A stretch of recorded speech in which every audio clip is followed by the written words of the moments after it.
Wilson Morales from Black Film and TV. I feel that like with the way each year these phones advance, we all get to be tech savvy. Oh, So when you look at this movie, and I wonder myself, how tech savvy are you prior to doing this movie? And you know a lot more. We know about you, sir, and I'm not too. We're both not very tech savvy. I mean, I can almost turn on a computer, but I'm not really good. I don't do emails. I have no social. I have no I'm not tech savvy at all, really. We were in New York. I did that show, Mr. Robot, here for a number of years, and I don't live here any longer, but I miss it so much. And I found myself on the phone a few times when we were driving through. I'm like, just put it down and look up. I prefer not to be tech savvy. I miss the days of looking through the yellow pages. Yeah, I like what you said earlier in one interview. You said the kids are saying IRL. Yeah. In real life? In real life. Oh, I love that. Yeah. I love that. As I watched this movie and I was getting a little Matrix vibe from you, with all that you were doing with this film, and as you read the script, how much did you have to prepare for this role physically before production started? Because there's a lot you guys doing, or is it all stunt doubles? Well, we had a great stunt team who put together these fights and this action that we had to do, and they were really incredible at keeping us safe, because ultimately we want to be safe when we're doing these things. So that was great. A lot of work that I've done prepared me for this. I came in knowing that I was going to have to be, in relatively good shape. I was going to have to run. I was going to have to jump. I was going to have to take a few hits. But the team themselves, the great part about it is the way in which they've crafted all of this action. It's really kind of unexpected, and it's really kind of messy.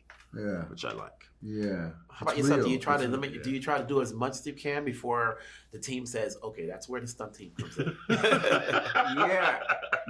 You do. You have to be a leader in that sense that if you go down, the whole production goes down. So, literally, are picking your battles. Right.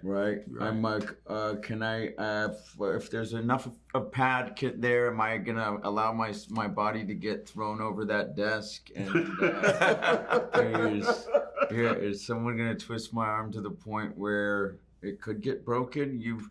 That's why you do all the rehearsals for it, and then there's a limit to what you realize you're capable of, and then you listen to all these actors get to a certain age and go, I wish I hadn't. So when you have professionals that can do it, I think it's best to leave it in their hands. Yes. And if you can pull something off that looks great on camera and it's not too aggressive, go for it. Mm-hmm. You guys have been in this game a long time. Is there anything you got from working with James, that helps you out skill set wise? Because I always say actors can never stop learning. Is there anything you took away from doing this movie that you can probably bring on to whatever project you may do next? James Hawes is so thoughtful, and he really is so intelligent in the way that he deals with actors. He talked about it a lot, that you don't talk to any actor the same way you talk to another actor. It's like he deals with us as individuals, and because of that, you just feel seen, heard, respected, appreciated, and you feel like you're a part of the creative process. Yeah, he's incredibly intelligent, and just as Laurence said, he can immediately understand a way to navigate an artistic conversation with you, and what you need, and how simple it needs to be, and perhaps the opposite sometimes. But he has that really elegant, charming British demeanor that is it's very composed, and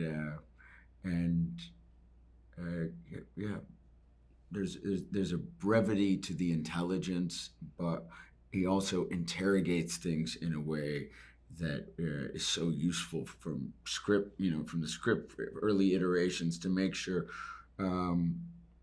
it wasn't just, it's a popcorn thriller in a way, but one that has incredible depth to it. Exactly. It's got real substance to it. Because it's got heart. Yeah. And it all kind of emanates and originates from the loss that his character suffers at the beginning of the film when his wife is killed.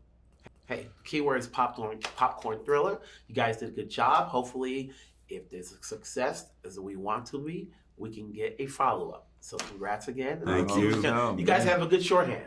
Wilson Morales from Black Film TV is, I was telling the other guys, because of cell phones and every year they get advanced, iPhone 16, 18, we get a little bit tech savvy because you're playing with your phone.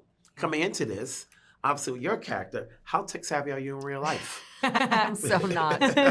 Honestly, I don't even know what number phone I'm on, but I know it's like significant amount behind what we're at currently. The great thing about acting is you get to pretend. And that, I think, was my initial typing when James was like, you need to sort of look at your fingers a bit more. I love to imagine you just like I was like, we got it, right? She's so good. She never has to look down.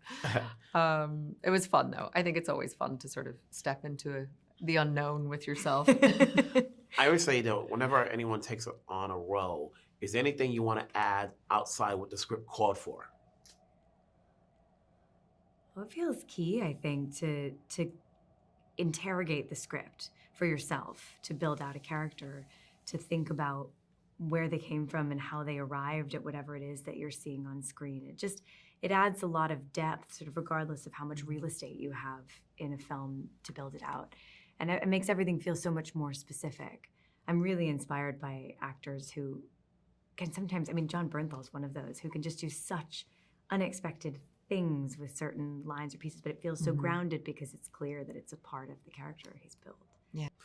Are you a fan of this genre? We've seen our share of spy thrillers. You don't know where it's going to go. You kind of know the premise, obviously, but then you wonder, like, okay, how's this going to play out? Are you a fan of this genre? Do you, as actors, you don't always have time to watch these things, but on your spare time, do you? I do. Yeah, no, I love them. And there's been so many, you can go all the way back, obviously the 60s was such a huge moment, but like even you go back to 39 Steps and things like that, it's like in the 30s and all of that, like there's such great, what's the one Humphrey Bogart did, which was so good? What? Casablanca? Well, no, it was another one I was thinking of, but that too. I can see the poster. I know what you're talking about. It's Maltese Falcon? No, it's No. really bugging me. It's well, Lauren we'll Bacall's in figure it it out. We'll too. figure it But I think there's something when the world is very chaotic and sort of our faith in institutions sometimes is being questioned. There's something very reassuring that it feels like if there's some people who sort of know exactly what's going on when the curtain is raised, that at least there's some order to the world. And I think that that's why we always respond to them. There's something comforting about them. When you work with James, and you guys have worked on different projects, but is there anything you got from his direction that once production was completed, you can probably say, okay, I learned something new, because actors can never stop learning, that you can take on to whatever project you may do next?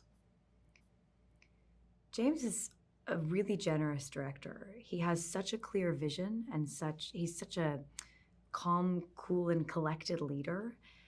But he also manages, he trusts his actors so implicitly, I think.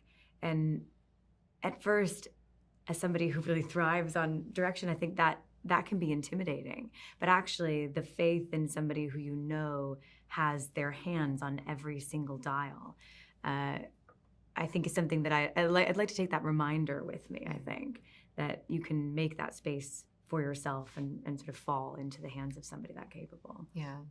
I think, he's a meticulous planner, so that when you do get to set, things are very calm, and he's very efficient, and he's very specific about what he wants. And I was very lucky that after I shot this, I was going right into doing my first directing on my show. And so, so I definitely stole some of his, just that thing of have every single sort of thing planned so that if there's any, whatever happens, you have a plan for it. You have a plan for A, B, and C, and then you're calm, and then you're ready to go no matter what happens. Well, we're looking forward to seeing, hopefully, if there's a follow-up. You always want that film to be successful, because then you don't know where it's going to go from there. Yeah. But for now, congrats on your performances. Congrats on the film. I'm sure we'll talk down the road, because you got projects that everybody's anticipating to see. So we'll take it from there later. Thank you you very so much. much. So good to see you.